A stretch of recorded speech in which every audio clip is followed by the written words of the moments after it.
Hey everybody, it's me, Pastor Clark, coming at you with week 5 of our full spectrum sermon series. It's the last week of this series, and I hope it's been great. This week is really all about the bright and bubbly feelings that we experience, especially when we're celebrating something. And that's what I want to do right now. I want to celebrate with you. 5 weeks of kind of the roller coaster myriad of emotions, right? We talked about the calm and grounded feelings. We talked about the deep and dark feelings. We talked about praising God and awe. And we talked about also what I talked about last week, which was the heartbreaking and sorrowful feelings. We talked about everything. And the reason we talked about everything is because we want you to know that everything with God, everything is welcome. We don't have to put on a happy face and have everything put together before we go to God. No, God wants to come to Him as we are.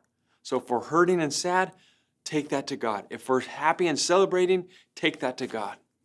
So I hope you've been able to grow in your ability to trust that God means it when He says He wants to be with you in everything and that everything is welcome with Him.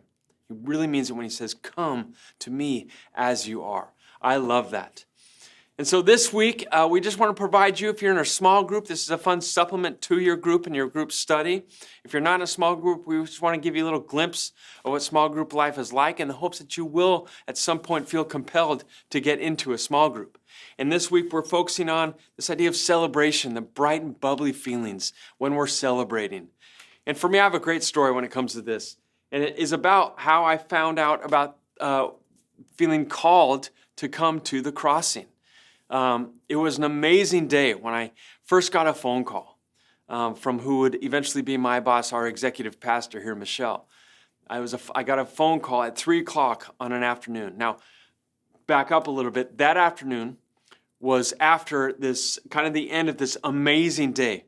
My family and I, for 10 years, have been planning a trip to Hawaii. And so we went to Hawaii, went to Maui. This was a little while ago. And we had this day, we woke up early. This particular day, it was like Thursday, maybe day 6 of our trip. We were there for 9 days.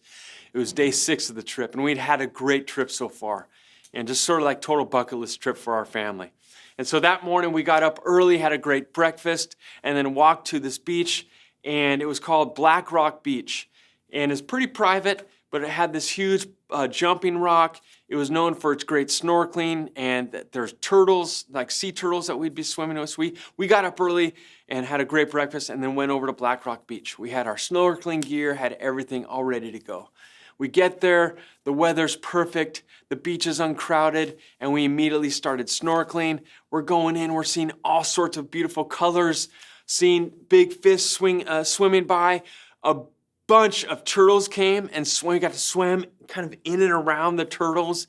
It was super, super cool. Just this dream day. And so we're having this great day. We have this great lunch. And then at maybe like 2 o'clock, 3 o'clock, I get this phone call. Now this phone call was from this woman named Michelle, calling from the Crossing, the executive pastor here at the Crossing, calling to let me know that she'd seen my resume and heard some things about me and found out that I was available to open pastoral positions. And we had this great conversation, and I felt this great sense of synergy and excitement after talking to her, excitement about all that God is doing at this church. And I hung up thinking, oh my gosh, this is what I want. God, is this what you would have for me? God, are you calling me to the crossing? Is this the path you would have for me? I was so excited. So excited. I ran and told my wife about this great conversation I had with this woman from this great church. And so we were super excited. And so we walk back to our hotel. And we get to back to our hotel. We're sitting on the balcony, and the 4 of us, my 2 daughters, my wife, and I are sitting on the balcony, looking out at the sea, the ocean with the sun setting, and having this great time of talking about the day and just remembering the day and how much fun it was, and then about the phone call. And I look over my wife's shoulder, and there's this huge rainbow. Now back up a little bit more. What's so significant about a rainbow? Well, for us, people that have committed our lives to Christ, rainbow is a big, important symbol. It's a symbol of God's promise that He gave to Noah. If you read about the story of Noah's ark, Noah and his ark, Noah, this man, built this ark at a time when there's predicted rain to come that would flood the earth. And so Noah, in a very dry season, was told by God to build this ark. And he builds this ark, this great act of faithfulness, builds this ark, and then God shows him a rainbow, which was to serve as a promise that he would never flood the earth again. It was a promise from God. And so for us, the rainbow is this great symbol of God's promises. But for me, I'd been going through a really hard time months prior to our trip to Hawaii. And I was just begging God for delivery, begging God for release. And I asked him to show me. I went on a run on a rainy day, sunny rainy day, and I was like, I just want God to show me a rainbow. And this might sound pithy and kind of petty, but it's actually not. I asked God to show me a rainbow. And so I'm running. I did a 7-mile run. I'm running and waiting for this rainbow, and the rainbow never came. And it was like this sunny, rainy day. I thought, sure, I'd see a rainbow. So I was begging God, God, please show me a rainbow. And it never came. So I got done with my run. I was kind of disappointed. I'm like, who might ask God to show me a rainbow? But at the same time, I was sort of like, couldn't he just have shown me the rainbow? And as I'm saying this, I'm talking to God saying, God, why couldn't you just have shown me a rainbow? I need some encouragement right now. I need something to lift me up. Couldn't you have just shown me a rainbow to remind me that you're with me? Couldn't you have just done that? And I heard God say, in my head, I heard him say, not yet. At the right time, I will. And at the time, I'm like, whatever, I'm just hearing that. But I heard God say, at the right time, I will. So 3-4 months later, I get this phone call, have this great phone call, hang up, go back to our hotel, talking about it to my wife, thinking like, this is what God has for us. I look over her shoulder during that conversation and see the rainbow. I see the rainbow. I exploded into tears of joy, celebratory tears, because this was God saying, now's the right time. Here's your rainbow. And I don't want to make too much of it, over-spiritualize it, but I really felt that was God saying, Clark, here's the rainbow. Now's the right time. I've got something for you. I've got a next step for you.